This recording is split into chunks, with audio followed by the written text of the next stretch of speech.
তুরস্কের সাথে বাংলাদেশের রহস্যময় সামরিক চুক্তি। এতদিন তুরস্কের রকেটসান এবং বাইকার কোম্পানি থেকে সমরাস্ত্র ক্রয় করেছে বাংলাদেশ, কিন্তু এবার এগুলো বাদ দিয়ে এসএলসান এবং এরোস্পেস কোম্পানি পরিদর্শন করে এসেছেন বিমান বাহিনী প্রধান। হঠাৎ করে নতুন কোম্পানি পরিদর্শন করে আসার কারণ কি? বাংলাদেশ তুরস্ক থেকে কি পেতে চাচ্ছে? চলুন জেনে নেওয়া যাক বিস্তারিত। প্রথমে আলোচনা করব এই 4টি কোম্পানির মধ্যে কে কি ধরনের সাপোর্ট দিতে পারে এবং কি ধরনের সমরাস্ত্র তৈরি করতে পারে, এবং বাংলাদেশের জন্য কি কি সুখবর আসতে চলেছে। তুরস্কের বাইকার কোম্পানি আসলে কি কি তৈরি করে, বাংলাদেশ তাদের কাছ থেকে কি কি ধরনের সাপোর্ট পেতে পারে। এই বাইকার কোম্পানি বর্তমানে বিশ্বের অন্যতম আধুনিক ও সফল ড্রোন নির্মাতা একটি প্রতিষ্ঠান। বিশেষ করে তারা সামরিক ড্রোন তৈরিতে বর্তমানে কিন্তু বিশ্ব খ্যাতি অর্জন করেছে।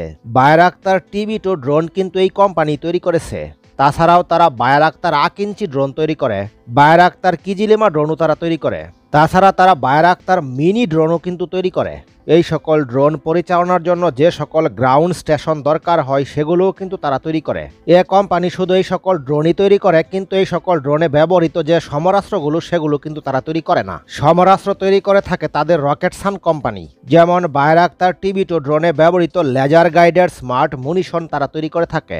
এ সকল ড্রোনে ব্যবহৃত মিসাইল সিস্টেমও তারা তৈরি করে থাকে। এবং এই কোম্পানিটি কিন্তু আকাশ প্রতিরক্ষা ব্যবস্থা তৈরি করে। যেমন বাংলাদেশ এই কোম্পানির কাছ থেকে TRG-300 নামে যে আকাশ প্রতিরক্ষা ব্যবস্থা সেটি কিন্তু ক্রয় করেছে, এবং ভবিষ্যতে হিসার আকাশ প্রতিরক্ষা ব্যবস্থা এই কোম্পানি থেকেই বাংলাদেশ ক্রয় করবে।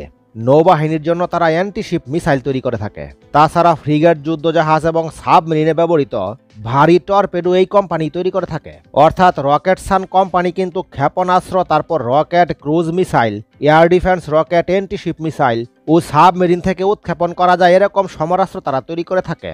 অর্থাৎ বায়রাক্তার কোম্পানি থেকে আপনি শুধু ড্রোন কিনতে পারবেন, কিন্তু ড্রোনে ব্যবহৃত যে সকল সমরাস্ত্র সেগুলো পাবেন না। সেগুলো কিনতে হলে আপনাকে কিন্তু এই রকেটসান কোম্পানির সাথে যোগাযোগ করতে হবে। বাংলাদেশ ইতিমধ্যে রকেটসান এবং বায়রাক্তার এই 2টি কোম্পানির সাথেই কিন্তু ভালো সম্পর্ক রেখেছে। তাদের থেকেই কিন্তু এ সকল সমরাস্ত্র ডেলিভারি পেয়েছে। তাহলে এখন একটি স্বাভাবিক প্রশ্ন সামনে এসেছে, তাহলে বিমান বাহিনী প্রধান কেন এসএলসান কোম্পানির সাথে যোগাযোগ করলো এবং এরোস্পেস কোম্পানির সাথে যোগাযোগ করেছে? এই 2টি কোম্পানির কাজ কি? দেখুন, বায়রাক্তার কোম্পানি এবং রকেটসান কোম্পানি এই 2টি কোম্পানি থেকে আপনি সমরাস্ত্র ক্রয় করেছেন এবং তার সাথে ড্রোন ক্রয় করেছেন, কিন্তু এই ক্রয়ের মধ্যে আপনাকে সীমাবদ্ধ থাকতে হবে। আর তুরস্কের এসএলসান কোম্পানি এবং এরোস্পেস কোম্পানির কাজ হলো, এসএলসান কোম্পানি কিন্তু এই সকল প্রযুক্তি তৈরি করে থাকে, এবং এসএলসান কোম্পানি হলো ডিফেন্স ইলেকট্রনিক্স সংস্থা। যেমন তারা রাডার তৈরি করে, ইলেকট্রনিক ওয়ারফেয়ার তৈরি করে, তারপর টার্গেটিং এবং ফায়ার কন্ট্রোল সিস্টেম তারা তৈরি করে থাকে। অর্থাৎ পুরো সিস্টেমটাকে কন্ট্রোল করতে হলে তাদের সাথে যোগাযোগ করতে হবে, এবং বিমান বাহিনী প্রধান কিন্তু এবার তাদের সাথে যোগাযোগ করেছে। অর্থাৎ বাংলাদেশ কিন্তু তুরস্কের কাছ থেকে প্রযুক্তি চাচ্ছে।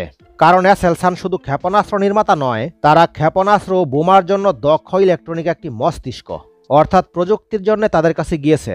এখন বাকি থাকলো তুরস্কের এরোস্পেস কোম্পানি। এই এরোস্পেস কর্পোরেশনও কিন্তু বিমান বাহিনী সম্প্রতি পরিদর্শন করে এসেছেন। তারা মূলত যুদ্ধ বিমান নিয়ে কাজ করে থাকে। যেমন তুরস্কের 5ম প্রজন্মের ফাইটার জেট প্রোগ্রাম তারা পরিচালিত করছে, TFX এবং কান যুদ্ধ বিমান তারাই পরিচালনা করছে। তুরস্কের বাইকার কোম্পানি, রকেটসান কোম্পানি এবং এসএলসান কোম্পানি, এই 3টি কোম্পানি থেকে সবচেয়ে বেশি জনপ্রিয় হলো তুরস্কের এরোস্পেস কোম্পানি। কারণ তারা যুদ্ধ বিমানের প্রযুক্তি নিয়ে কাজ করে, আর নিঃসন্দেহে ফাইটার জেট আগেরগুলোর চেয়ে এগিয়ে থাকবে। তবে আগের 3টি কোম্পানির অবশ্যই প্রয়োজন হবে এরোস্পেস কোম্পানির। কারণ শুধু যুদ্ধ বিমান তৈরি করলেই হবে না, কারণ এগুলিতে ব্যবহৃত মিসাইল, রকেট এবং বোমা কিন্তু লাগবে। বিমান বাহিনী প্রধানের এই এরোস্পেস কোম্পানি পরিদর্শন করার উদ্দেশ্য হতে পারে হয়তো যুদ্ধ বিমান তৈরির প্রযুক্তি চাচ্ছে। তুরস্ক থেকে যুদ্ধ বিমান ক্রয় করবে না এটা অনেকটা নিশ্চিত করে বলা যায় এই মুহূর্তে।